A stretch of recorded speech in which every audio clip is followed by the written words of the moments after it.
Vous avez développé une nouvelle solution. Vous avez protégé cette solution par voie de brevet.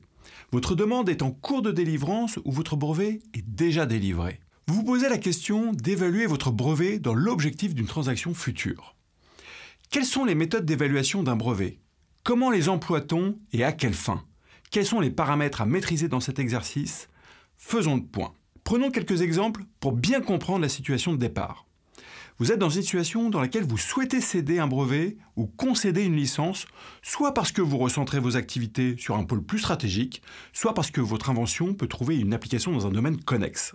Dans ce cas, avant d'entamer les négociations, vous souhaitez alors procéder à l'évaluation financière de votre brevet. Une autre situation peut correspondre à l'apport en nature au capital d'une entreprise d'un actif immatériel. Un commissaire aux apports devra alors valider une évaluation de vos actifs. Autre cas, vous souhaitez apporter des garanties à un investisseur ou à une banque pour obtenir par exemple un prêt. Ce qu'a fait par exemple Alcatel-Lucent en 2011 en hypothéquant près de 29 000 titres de brevets pour obtenir un prêt de plus de 1,6 milliard d'euros. Il existe donc différentes situations dans lesquelles une évaluation de votre brevet peut avoir un intérêt. Mais quel est réellement l'objet qui sera évalué? Tout d'abord, ayons bien à l'esprit qu'un brevet est un titre de propriété industrielle qui a une durée de vie limitée, de 20 ans. Son obtention et son maintien en vigueur présentent un coût. Une valorisation devra donc tenir compte de ces deux paramètres. Afin de bien comprendre quel est l'objet de la valorisation, il faut revenir à l'objet du droit d'un brevet.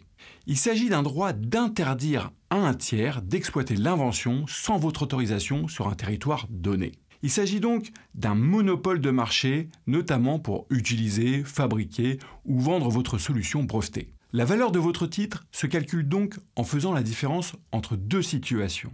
La première situation correspond donc au marché que vous auriez eu avec un brevet. Ici, le cas d'un monopole où vous avez 100% du marché. La seconde situation correspond au marché que vous auriez eu sans brevet, c'est-à-dire à une situation de concurrence, ici avec 4 acteurs, dont vous. L'évaluation de votre brevet correspond donc à la différence de marché qui est occupée par les 3 autres acteurs dans le cas où vous n'avez pas de brevet. Or, en pratique, il est impossible de faire cette comparaison puisque vous ne pouvez être dans les deux situations à la fois. Il convient donc d'utiliser des méthodologies afin d'évaluer la valeur de votre brevet. Il existe 3 grandes manières d'évaluer votre titre. La première méthode, ce sont les coûts historiques. La seconde méthode, c'est la méthode des comparables. Et enfin, une troisième méthode, dite d'actualisation des flux futurs. Première méthode, celle des coûts historiques. C'est la méthode la plus simple. Elle consiste à assembler tous les coûts relatifs à l'obtention de la protection, à savoir les taxes des offices, les honoraires des agents, des conseils comme les CPI ou les avocats, les jours hommes de conception de votre solution brevetée, les frais matériels, les essais et les prototypes. Cette évaluation correspond à l'opportunité que vous avez saisie de déposer un brevet avec l'information dont vous disposiez à cette date-là. Elle peut donc être considérée comme une référence d'un prix d'achat de votre titre de propriété industrielle à la date de votre estimation. Généralement, cette méthode est très conservative, puisqu'elle ne tient pas compte d'une opportunité de marché pouvant s'être confirmée, ou d'une preuve d'intérêt, ou d'une preuve de concept confirmant les indices favorables d'une exploitation. Cette méthode constitue toutefois une estimation minimale de votre titre pouvant servir de référence. Seconde méthode, les comparables. Cette méthode consiste à rechercher une transaction sensiblement équivalente à celle que vous souhaiteriez réaliser. Il s'agit de procéder par analogie. Une difficulté est alors de déterminer des transactions ressemblantes pouvant servir de référence. En effet, il est difficile de trouver une vente ou une concession de licence dans un même domaine technique avec une portée de protection comparable et dans un contexte juridique et économique sensiblement identique. Par nature, un brevet protège une solution nouvelle à un problème technique. On comprend donc qu'il est difficile de s'appuyer sur des exemples similaires. Enfin, une autre difficulté est de manquer d'informations, car les transactions en matière de propriété industrielle restent souvent confidentielles. Les méthodes consistent donc à procéder par analogie, un peu comme on ferait dans le cas d'un appartement. Prenons un exemple. Vous connaissez par exemple le prix de vente d'un appartement dans un quartier de Toulouse qui est situé au 3e étage et dont la superficie fait 70 mètres carrés. Vous pourrez donc sans doute déduire une fourchette de prix d'un appartement dans le même quartier, situé au 1er étage et ayant une superficie de 80 mètres carrés. En multipliant les points de comparaison, vous trouverez une fourchette d'évaluation de plus en plus fiable. Pour les brevets, c'est un peu la même chose. On définit des métriques et on procède par analogie.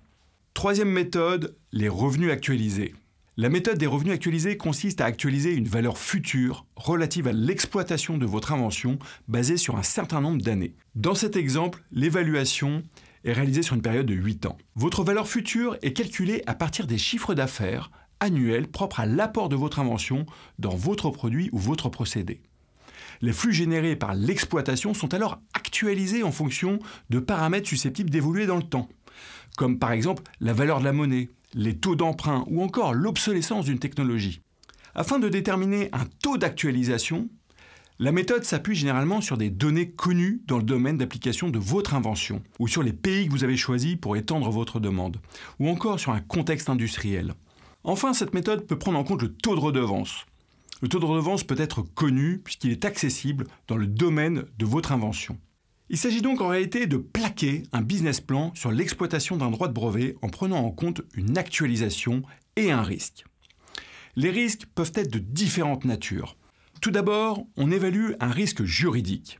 Il est lié à la robustesse de votre brevet. Les risques peuvent inclure de nombreux paramètres qui peuvent être utilisés lors d'un audit de vos actifs, tels que la difficulté de contourner votre brevet ou encore la liberté d'exploitation. Il est également possible d'évaluer un risque économique.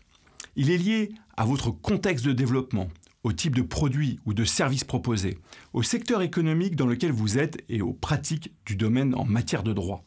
Pour terminer, la méthode des revenus actualisés reste aujourd'hui la plus employée pour évaluer des brevets. En conclusion, j'espère que cette vidéo vous aura permis d'y voir plus clair sur les méthodes d'évaluation d'un brevet. Je vous remercie de l'avoir suivi et je vous dis à bientôt.